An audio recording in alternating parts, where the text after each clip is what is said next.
The Book That Writes Back. The Story of Banjo Robinson, Global Explorer. Meet Banjo Robinson, a magical cat who travels around the globe sending letters, real letters, to his friends at home. Sometimes children send letters to Banjo, and Banjo writes back, answering their questions, teaching them about different countries, and congratulating them on their drawings of penguins. But where did Banjo come from? And why is he the most brilliant explorer and cat the world has ever known? Here is the story of how it all began. Hidden down a narrow alleyway in a city near you is the Robinson Street shelter. Most people who pass by don't notice it at all, and anyone who looks for it ends up walking around in circles. But there it sits, tucked away behind a dusty door, one of the most magical places on earth. Inside the shelter lives a bouncing, flapping, whooping menagerie of creatures from every corner of the land and sea.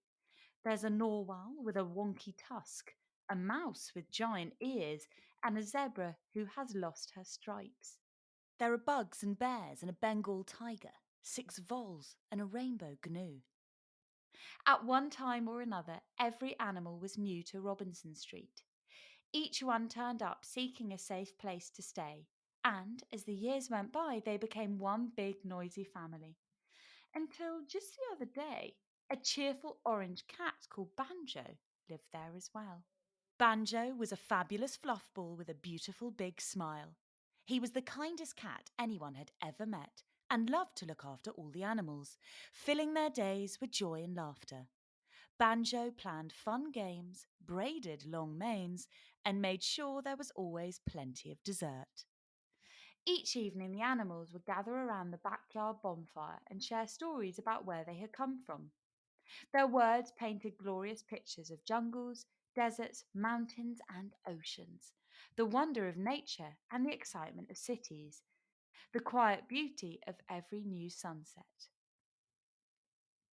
Everyone had incredible tales to tell about the places they'd been. Everyone except Banjo. He often dreamt about seeing the Taj Mahal, climbing Everest, and sniffing Japanese cherry blossoms. But the shelter was all he'd ever known. When the other animals were asleep, Banjo would climb onto the roof with his globe.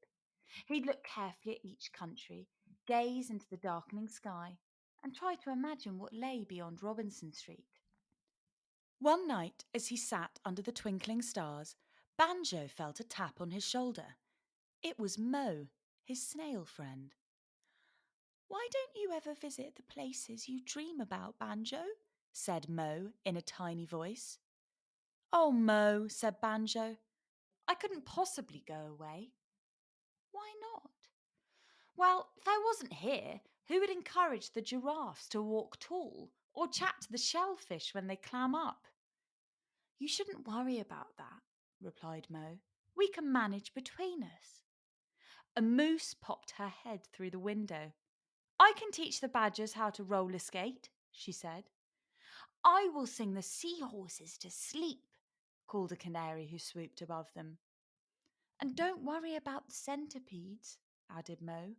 "I'll tie their shoelaces. No problem." Banjo's eyes opened a little wider. "We've all been talking, Banjo, and we think you would make an amazing explorer," said a sloth who was hanging around. Banjo's whiskers tingled with excitement. Had the time really come for him to see the world? He lifted Mo gently onto his shoulders. The others huddled close, and together they sat on the moonlit roof and talked all night about Banjo's plans. "Will you really be okay without me?" asked Banjo. "We will," said Mo. "And will you miss me?" "Like crazy," chorused the animals. The next morning, as he picked up his bag, Banjo had one last look around. He noticed hoof scuffs on the floorboards, birds on the bedposts, and twin monkeys asleep on a hat stand. This wild and happy place would always be his home. But Banjo knew his friends were right. It was time for him to go. As Banjo was leaving, Mo called out to him. "There's just one more thing," he said. "Anything," said Banjo. "Please, will you send us a letter or two? We want to hear all about your stories." "Of course," said Banjo happily. "And that way it will be like you're right beside me, wherever I am." With the pretty pink sun rising in the sky, Banjo set off. Reaching the end of Robinson Street, he turned and saw the fuzzy paws and knobbly claws of his family waving him goodbye from the windows of the shelter.